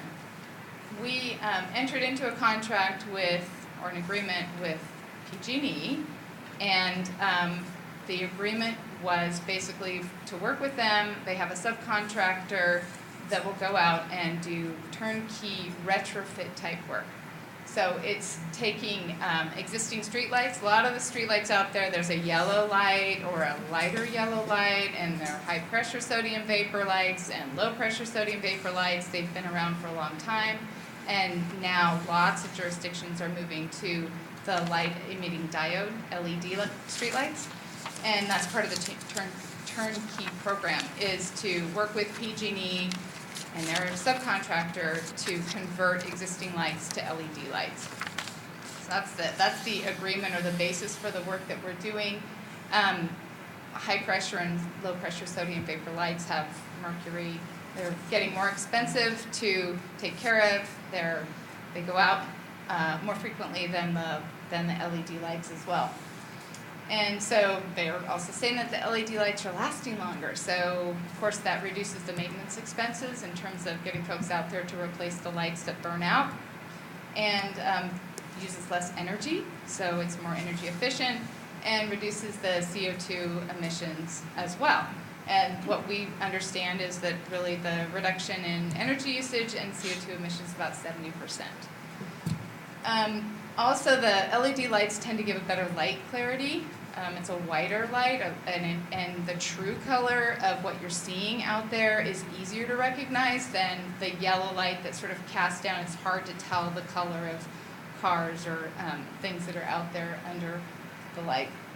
And as I said, when we work with PG&E on this, they really are the ones that are coordinating with their subcontractor all of the work. We initially set up and work with PG&E about what we want done and where we want it done, but then they're the ones that are really working with their subcontractor to get out there, swap out the lights, and take care of the project. So this is an example, as I said, and it's hard to see because it's pretty bright in this room, but this is an example of the low pressure or high pressure sodium vapor lights casting more of a yellow light down on the roadway. And this is an example of what you would tend to see with the LED type of lights, which is a whiter light. And this is just another example showing you how an intersection tends to be a lot more illuminated with the white light than what you see here with the yellow lights. So this is just showing before and after the conversion. We are tackling this district, Menlo Park Highway Lighting District, in phases, and North Fair Oaks was the first phase that we went out with. In this area, there's 411 lights that we are converting to LED. The total project cost for this lighting district is about $133,000, and the PG&E, through working with PG&E, there's a rebate of about $23,000, so the net project cost for converting the lights in North Fair Oaks is about $110,000. The estimates that we've seen so far from PG&E is that the savings to the district on an annual basis would be approximately $17,000. And as we knew that we were going to come and talk to you, and as we had written to the North Fair Oaks Community Council and let you know about this project, now I can report that the work's been done. So when you leave here, and if you start to drive down Middlefield or drive down your roads, just take a look at the lights, and you'll notice that you're seeing a lot more LED out there. You're seeing the wider lights. So it's been going very quickly. Once we had everything in order with PG&E and where they needed to work was established, they have moved through the area very quickly. So this is just, again, sort of showing the area that we've been doing the retrofit work in, and as I was driving here and driving around, certainly you can see it, and it is a different type of light, and not many people pay attention to lights. I tend to do that because I think it's sort of interesting. But yeah, it is different, and you'll see a lot of other jurisdictions moving in that type of direction as well. Now moving to the second, and we can just do questions at the end if that works for you, but I wanted to also talk a little bit about this particular area and the fact that that we've heard from the public, maybe you have heard as well, but this particular area has streetlights, but when they were constructed with a particular type of series construction. So what it means is that when you have one light out, they all go out. And it's sort of like those, Christmas light strands in the old days when one light would go out. So this is an interesting area too, because most of the areas in North Fair Oaks have overhead wires. And so when you have a street light, you're getting power overhead and it's lighting up the street light. This area was constructed, I'm not really sure exactly why, but the street lights all have underground wiring, but the whole area is serviced from overhead. So it was constructed that way. It's been in existence for many, many years, and it began to show signs of failure. So we did spend a lot of time trying to troubleshoot and figure out how to fix it until we just got to the point where we said, forget it, we're not going to fix it, we can't fix it, so we need to move forward with designing a project so that we can replace the underground wiring and be able to feed these lights from the overhead system so that we can establish more light out there. Where is that? I can't see. Okay, thank you. This is Bay, this is Spring, this is 2nd Avenue, and this is Charter. So most of this area is sort of commercial, industrial, but really along Spring Street, there's a fair amount of residential that's in the city of Redwood City. You get to some of these interesting boundaries. I have one of my friends that calls me that I think he lives over in this area. He's not exactly telling me, but he's calling on a regular basis because this happens to be an area he likes to walk in, and so it's really been unfortunate that the lights have gone out, but we really have done a lot of work to put in temporary lights. So if you go out there, you'll see that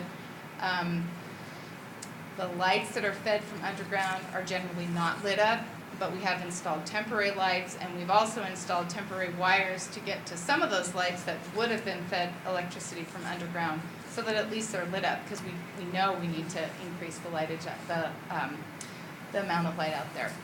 So in this particular area, there's about 48 streetlights that have been affected, and we just went over the boundaries of them. I think I've talked a lot about this, that they're on this, the electricity is a series loop. One goes out, they all went out. We did design a project, we put it out to bid. We awarded a contract on October 21st to Tennyson Electric, who we anticipate will be out there probably the middle of December. So I know that their work will be somewhat weather pending because it's much nicer to be able to work with electricity when it's dry than when it's wet. But the contract also includes 90 working days. So right now, we expect them to be out there about the middle of December, and it's a 90-day contract. If there are a lot of weather delays, we can always extend the project, but hopefully they'll be able to move forward with that quickly and we can get all of the lights lit up. While we're out there, we'll be converting all of those lights to LED too. We didn't include that as part of the PG&E project. It didn't make sense because they're not lit yet. And then I just wanted to put this slide on the screen as well. We do rely on people to let us know when the street lights are out, and we appreciate your phone calls at 650-599-1407, or we can get an email at streetlights@smcgov.org. It's also really helpful to us if when you leave information, whether it's a voicemail or an email, you let us know about the poll numbers. All of the polls out there have a numbering system, and so if you can just jot down the number and let us know, that would be great. And nearest street address would be helpful too, and your name and your phone number if you don't mind as well. Sometimes we go out to a location that we think somebody's reported, and it might not be exactly what they were trying to report. And I had an experience where somebody kept calling me. They were so frustrated because they reported an outage multiple times, and we went out multiple times, but unfortunately we went to one pole because we didn't have the pole number. And so based on their description, we went to one place, but what they really wanted was this pole. So once they gave me the pole number, we got out there and we got right on it. One of our performance measures is to replace the street lights that aren't working within 10 working days. We do very well on it, but we really rely on the eyes out there to report the outages. Really helpful. We don't just drive the streets looking for it. And because we pay on a monthly basis, I want to be getting our money's worth, so I want to make sure that the lights are lit. So That's good. that too. Okay, All questions? right. Thank you. Comments? Very good. I am really pleased. I remember when the whole Santa Clara Valley, it seemed like, turned over to those orange things, and you could be up on the hill. It was so ugly. I look at lights too, so I'm pleased. And thank you very much. So you're saying it's pretty much been done in the whole North Fair Oaks area? Yes. Yeah. Right. Yeah. So what we're hearing is it was done either by the end of last week or the beginning of this week. Yeah. Yeah, and that's one of the things with the LED is what they say is you get better night sky, so you don't get that up lighting as much. It's more of a down light. And the true colors is really helpful. We've had one person saying they like it so far. Well, thank you very much, Anne. Thank you very much for that presentation. Okay, Edith is going to present on the smoke-free, multi-unit housing ordinance. Good morning, Ms. Chair and members of the council. My name is Edith Kabuslay. I'm with the San Mateo County Health System. I previously presented to your council the components of a smoke-free multi-unit housing ordinance that was going to be under consideration by the San Mateo County Board of Supervisors. So first I wanted to thank you for your recommendation of that ordinance. And because we wanted the next part of this campaign to be conducted bilingually in Spanish, I'm going to turn this over to Guillermo Vasquez of our team, who will be leading us to the next part. Thank you. Thank you, Edith. Thank you, Edith, and good evening, Council. Thank you for having me. My name is Guillermo Vasquez, and I'm going to be presenting on the smoke-free multi-unit housing ordinance that was recently passed. So let's jump right into it.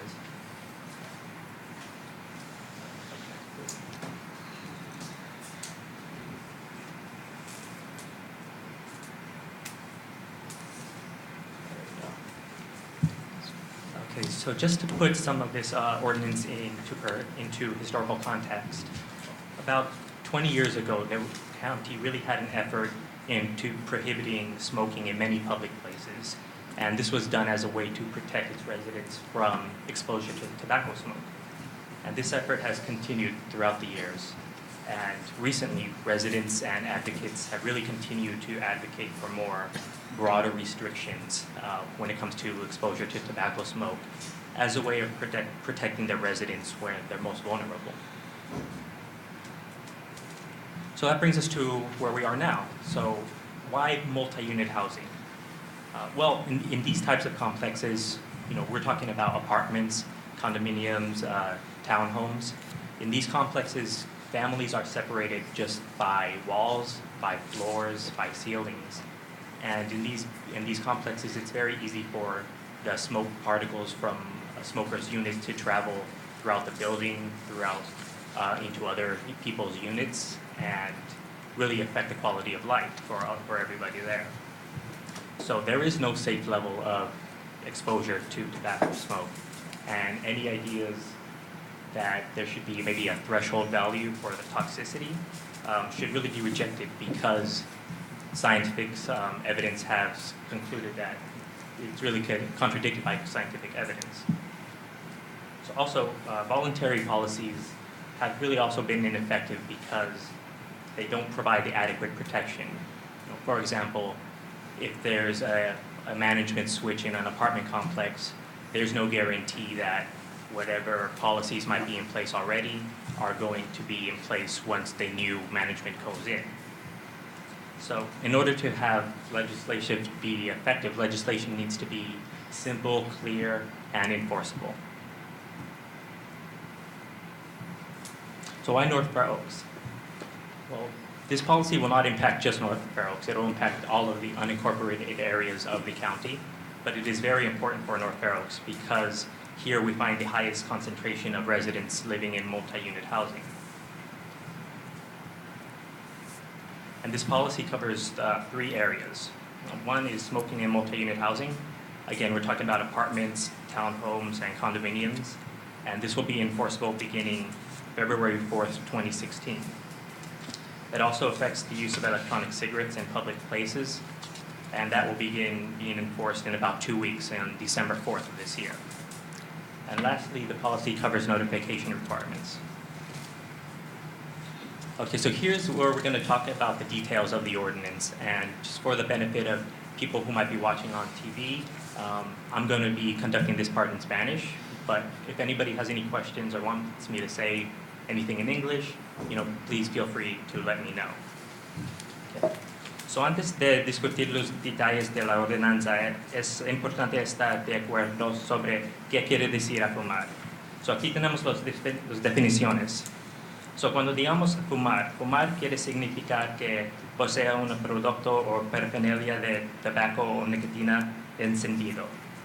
También fumar quiere decir que alguien está participando en un acto que genera el humo, incluyendo pero no limitado que posea una pipa encendida, una como pipa de agua, un narguile, un cigarro y cigarrillo de cualquier tipo, incluyendo pero no limitados a los cigarrillos electrónicos.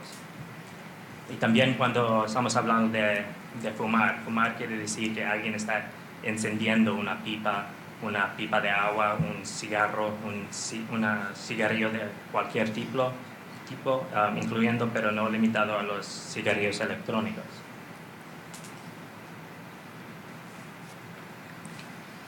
So, en las viviendas de unidades múltiples, otra vez, estamos hablando de los apartamentos, los condominios, las casas adosadas. Es prohibido fumar en esas áreas. Las áreas comunes, por ejemplo, los paseos, los elevadores, los grados, los parqueos, si hay un gimnasio, piscina. También sería prohibido en las unidades individuales y también los patios y los balcones.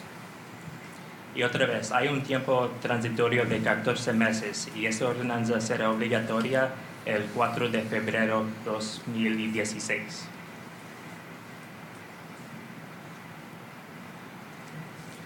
Los cigarrillos electrónicos no serán permitidos en cualquier lugar donde no se permitan los cigarrillos tradicionales, por ejemplo, los parques y la playa. Y esta parte de la ley comienza el 4 de diciembre, digamos, son en 2 semanas.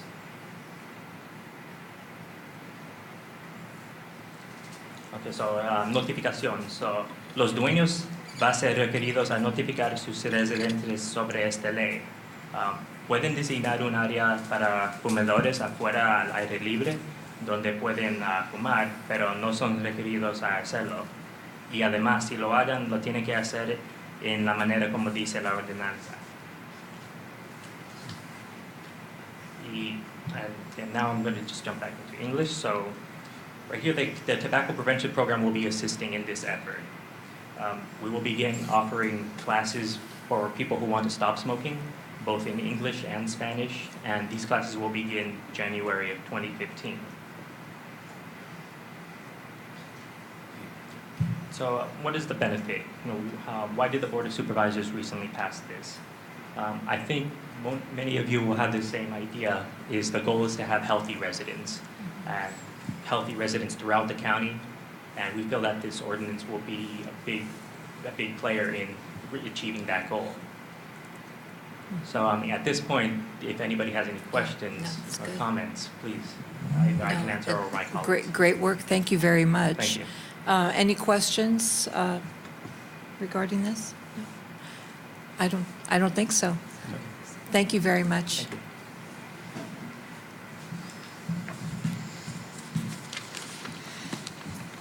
Okay. We have a final action item on our agenda. Consideration of a use permit to allow for existing commercial building to be converted into a mixed-use development building for 3113 Middlefield Road.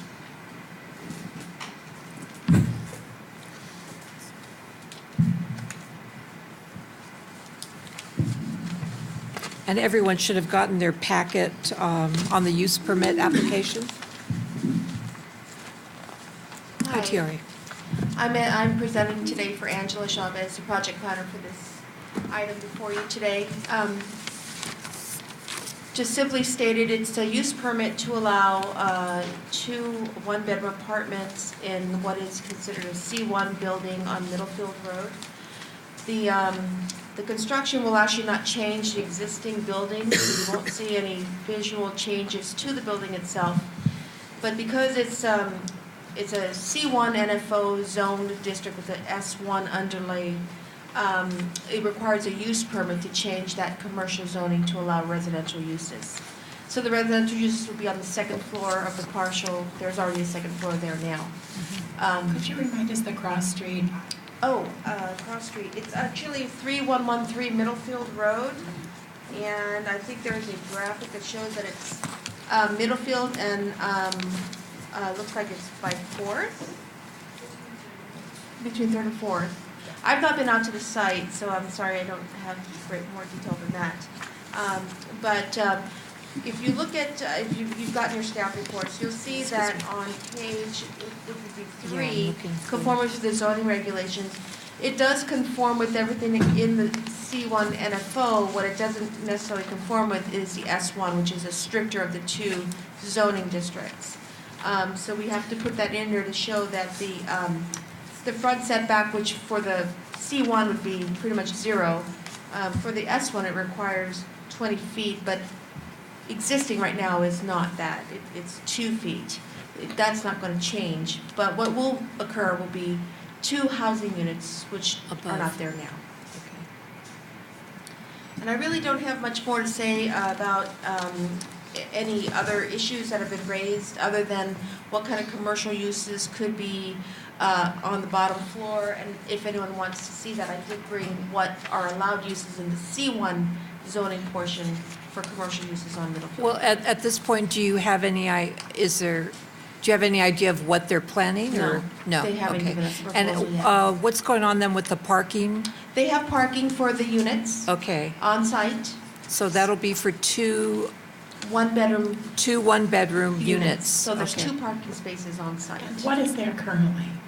I think it's vacant right now. I don't believe there's anything there at this time. Oh, okay. Oh, Are you the owner? No. Oh. Oh, fantastic. The owner's representative is here. so you represent Timothy Vine? Yes. Okay. Okay, would you like to go up to the podium? Huh? Hey, my name is Greg Miller, and I'm the Oh, architect good on the question, project. yeah. Good evening, council members. I can answer a couple of those questions. Tim Vine has a architect or landscape design company, and he runs that company out of the building currently. Okay. And, but the building is not being used to its full potential. He still plans to be running his company out of this building after the renovation. It will just be all on the first floor. The first floor will be commercial, and there'll be 2 residential units on the second floor. Okay. And will the apartments be at market rate, or how you going to, how, Yes. which is what for one bedroom? I don't know. You don't know? No, Okay, is there a possibility that it could be affordable housing? I don't think so. Why? Well, I guess the owner would have to answer that question for sure, but I'm not aware of his intention of doing anything other than just. I think market rate right now is what, about 2,000 for a one bedroom? Is that about 2,000, 2,100?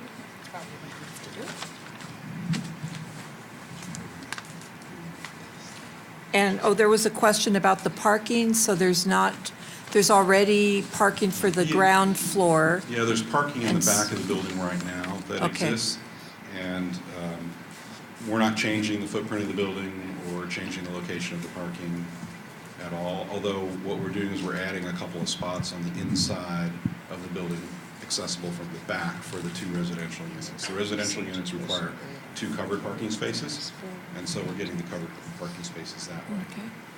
I actually have a question for county council. I don't know, Melissa, what are our limitations in talking about affordable housing for these 2 units? Right.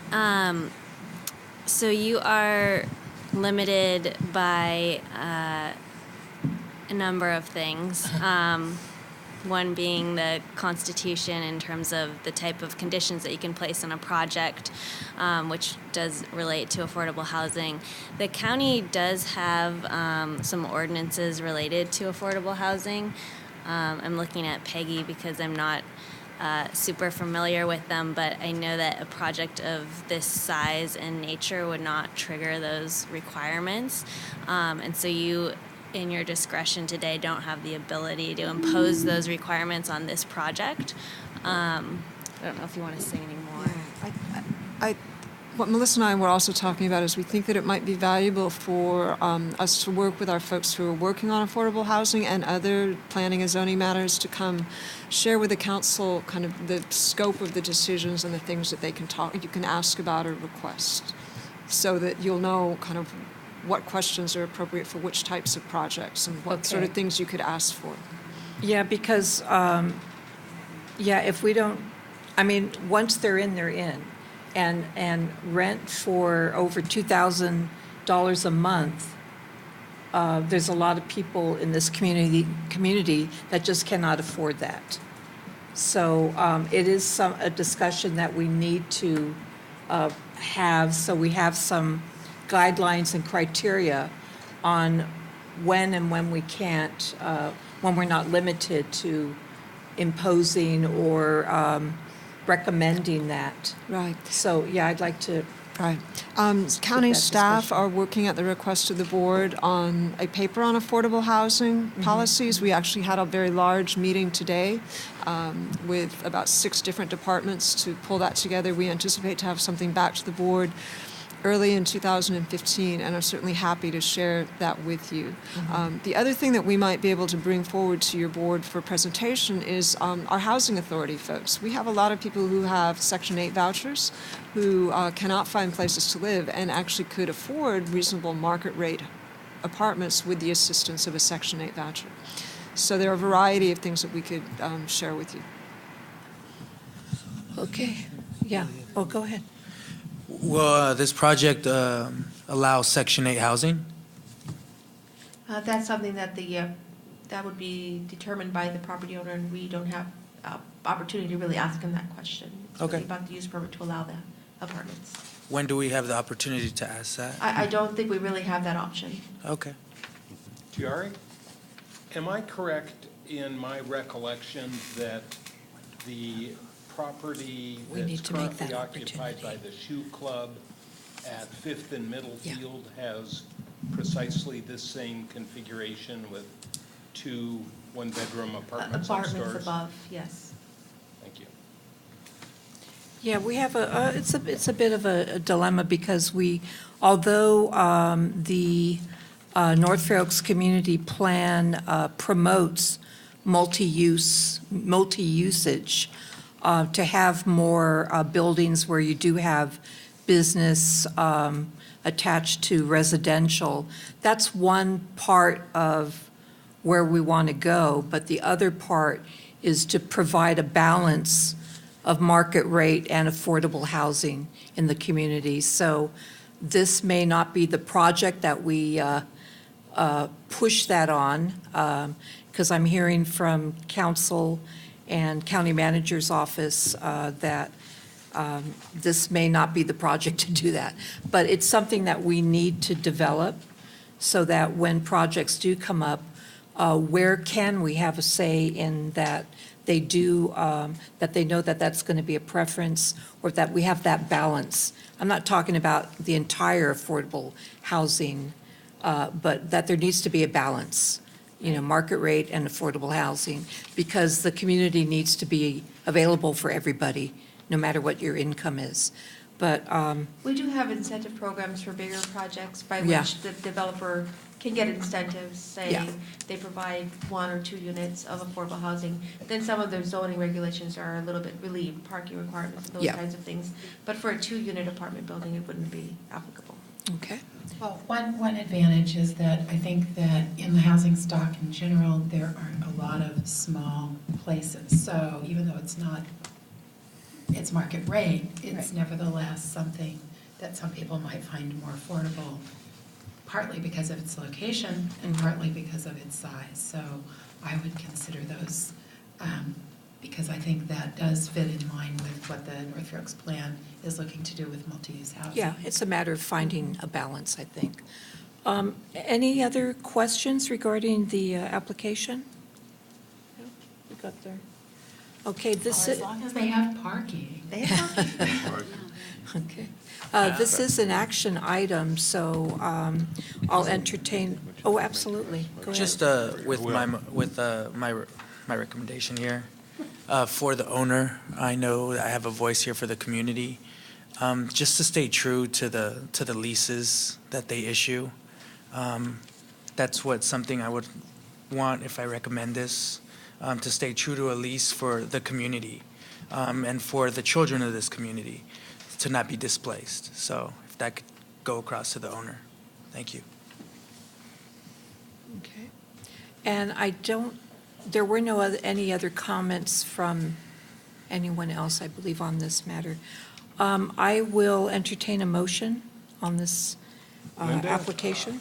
I would move that we endorse the use permit for mixed-use development for the building located at 3113 Middlefield Road.